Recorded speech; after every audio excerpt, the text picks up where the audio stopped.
Bonjour à toutes et à tous, on commence cette revue de presse en Italie avec la Juventus qui continue de faire réagir. La vieille dame fait les gros titres des journaux transalpins, mais pour une fois, en une du Corriere dello Sport, ce n'est pas Massimiliano Allegri, le coach, qui en prend pour son grade. En effet, deux hommes sont surtout pointés du doigt, les deux joueurs stars recrutés cet été qui n'ont pas répondu présent. Le journal va même plus loin en parlant d'une Juve trahie. Pogba et Di Maria, leurs déboires sont à l'origine de la crise de la Juventus. Vous l'aurez compris, pour le Corriere, les deux coupables sont ces deux joueurs de l'effectif. Le ton est un peu différent. En une de la Gazzetta dello Sport, le quotidien au papier rose revient sur le mauvais début de saison de l'Inter et surtout de la Juve.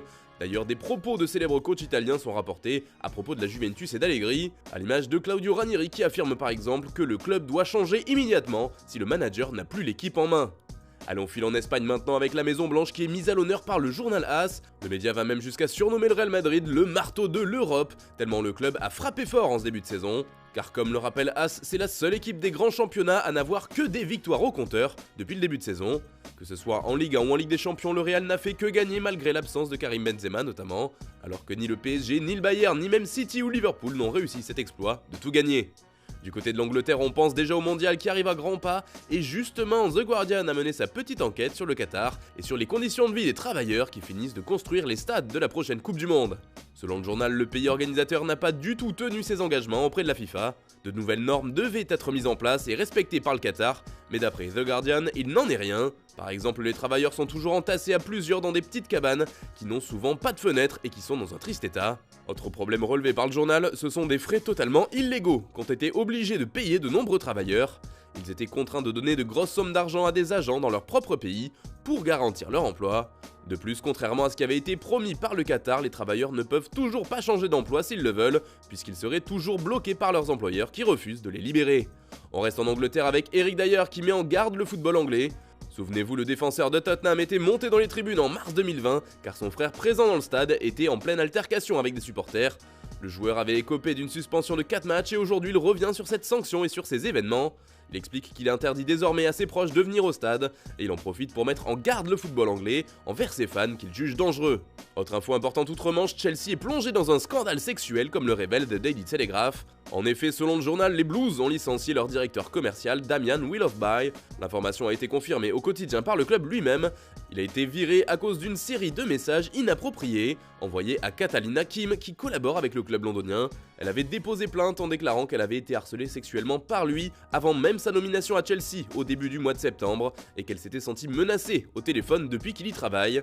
Bref, depuis le changement de propriétaire, Chelsea n'arrête pas de défrayer la chronique. En France, l'équipe voit la vie en bleu. Malgré le contexte compliqué pour l'équipe de France, certains donnent de l'espoir comme Ousmane Dembélé et Aurélien Tchouaméni. Le premier réalise un gros début de saison avec Barcelone tandis que le second a gagné sa place dans le milieu de terrain du Real Madrid. Mais l'info qui nous intéresse ici, ce sont les nouvelles révélations sur le clan Diallo dans l'affaire Amraoui. Une information du Parisien à la base qui révèle comment le clan Diallo a voulu imposer sa loi sur le PSG. La joueuse et l'influent intermédiaire César M sont soupçonnés d'avoir essayé de déstabiliser par tous les moyens la section féminine du club. Et c'est pourquoi ce tandem serait dans le viseur de la justice. Ils auraient notamment tout fait pour ternir l'image de Keira Amraoui, menacer le club de faire des révélations sur le coach Didier Olé-Nicole. Tout ça, c'est dans l'édition du jour du Parisien. Et pour finir, retour en Espagne avec El Mundo qui nous livre les demandes extravagantes de Lionel Messi pour prolonger son contrat à l'époque où il était à Barcelone en 2020. Par l'intermédiaire de son avocat, il avait fait passer une liste détaillée des réclamations qu'il fallait remplir pour qu'il reste. Au programme notamment un contrat jusqu'en 2023 avec une possibilité de prolongation unilatérale de Lionel Messi. Une prime à la signature de 10 millions d'euros, le paiement des primes de fidélité impayées avec des intérêts, ou encore la suppression de sa clause de résiliation pour qu'elle soit fixée à un montant symbolique de 10 000 euros. Et quand on parle de Messi, Ronaldo n'est jamais loin, il fait la une d'Abola ce mercredi, car il a fait une annonce importante sur son avenir. La route a été longue mais je voudrais dire que mon voyage n'est pas encore fini. Vous allez devoir supporter encore un peu de crise, a-t-il affirmé, avant d'ajouter « Je me sens encore motivé, mon ambition est grande, je suis dans une équipe avec des jeunes, je veux faire partie de cette Coupe du Monde mais aussi jouer le prochain Euro.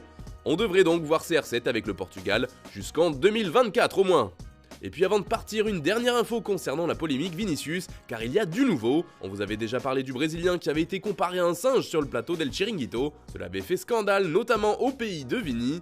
Et nouveau rebondissement, d'après ESPN Espagne, l'émission de télé aurait menacé le joueur avant qu'il ne partage une vidéo témoignage. Si tu sors la vidéo, on te détruit. Et face à de telles accusations, le présentateur star du programme, Josep Pedrerol, a vite répondu « Nous préparons une plainte pénale pour ceux qui ont dit que nous avions des attitudes mafieuses. Cette émission se trompe parfois ou pas, mais elle ne menace jamais. Nous montrerons que nous n'avons pas menacé Vinicius, tout est mensonge. » Voilà, c'est tout pour ce matin. Bonne journée à tous, on se retrouve tout à l'heure pour un nouveau JT, et demain pour la prochaine revue de presse sur Foot Mercato.